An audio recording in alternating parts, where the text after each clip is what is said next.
Jojo's Bizarre Adventure is kind of an outlier in the realm of anime.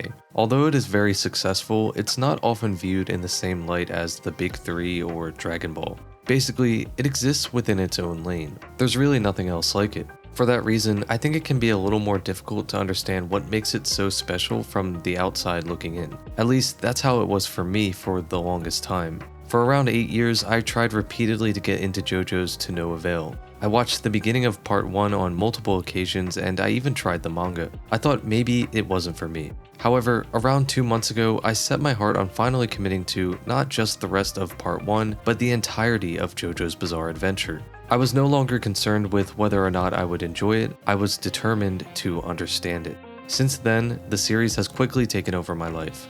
It is well worth all the hype, and it has provided me with easily some of the most fun I've ever had while watching a show. With that said, I think it's completely understandable that JoJo's has somewhat of a barrier to entry, and I also think it goes beyond part 1 being a little slow. It's pretty experimental to say the least, and that might not be everyone's cup of tea. But if you're at all curious as to what JoJo's Bizarre Adventure has to offer, then this video is for you.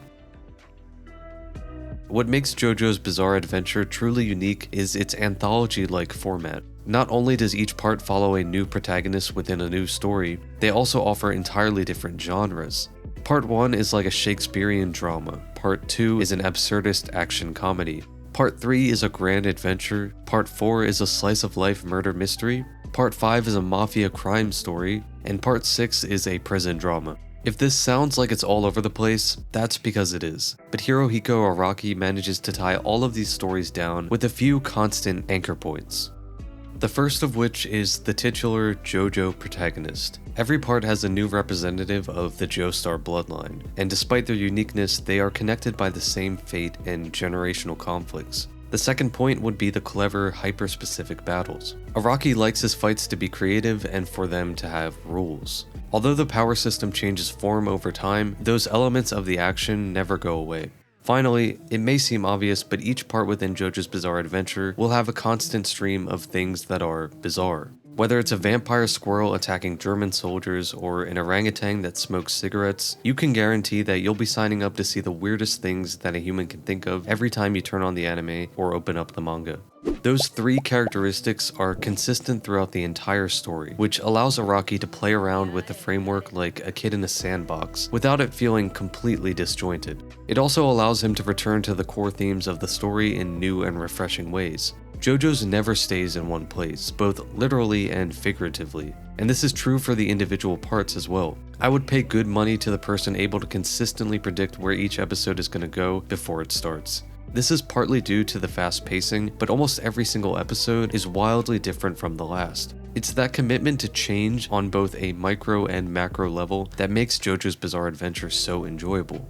In a 2006 interview, Araki reflected on parts 1 through 6, offering some insight into his mindset while writing them. When talking about part 2, he mentioned how his primary focus was differentiating it from part 1, which is what led to the creation of Joseph. He was quoted saying, "I had to drastically change the story's characters and portray events I didn't show in part 1 in part 2, and then similarly portray events I didn't show in part 2 in part 3. When talking about part 4, he discussed how this mindset heavily influenced the genre shift from an action-packed adventure to a small-town conflict. He said, making part 3 different from part 2 and making part 4 different from part 3 is the way that JoJo was made.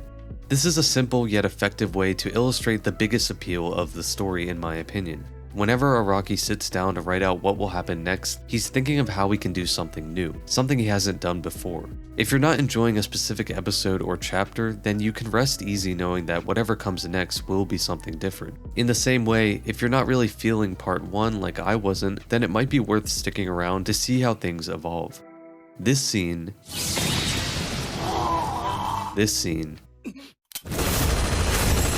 and this scene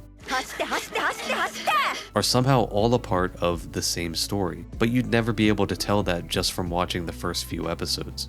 And if this sounds a little bit too chaotic for you, don't worry. Like I said before, there is cohesion created by a handful of core elements that tie all of the spontaneity together.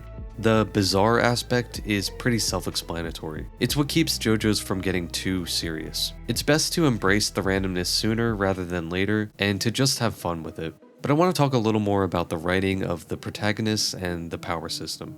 This might be too specific of a reference to make in this video, but the ever-changing Jojo main character is kind of similar to the Doctor from Doctor Who. You have a loose set of traits that are shared by each new face, and yet the individual personalities are wildly distinct.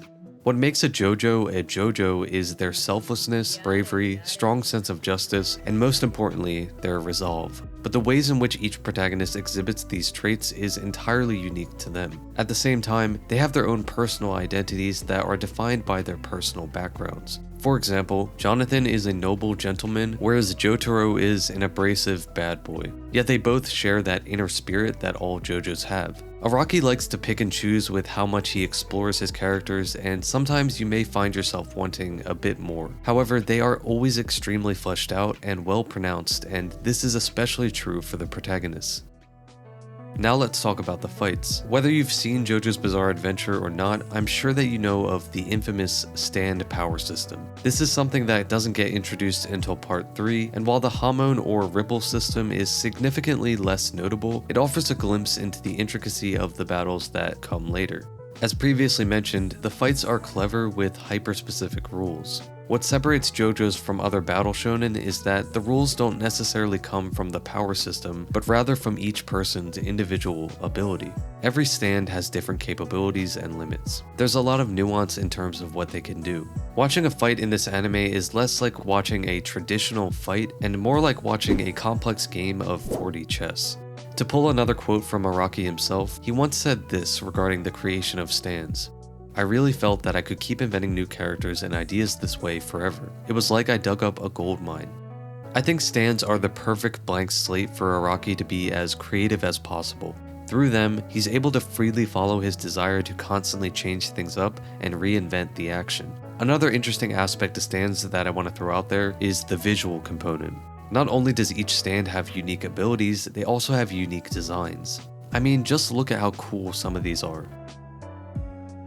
Before I wrap things up, there's one more topic I want to discuss, and it's something that you only get with the anime adaptation. You can't talk about JoJo's Bizarre Adventure without talking about the music.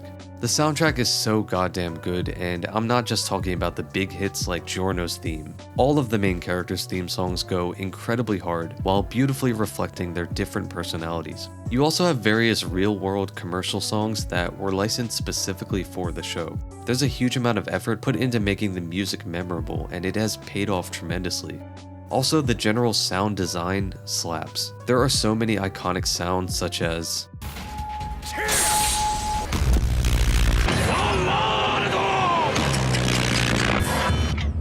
So as much as JoJo's is a visual and narrative experience, it's also an auditory one.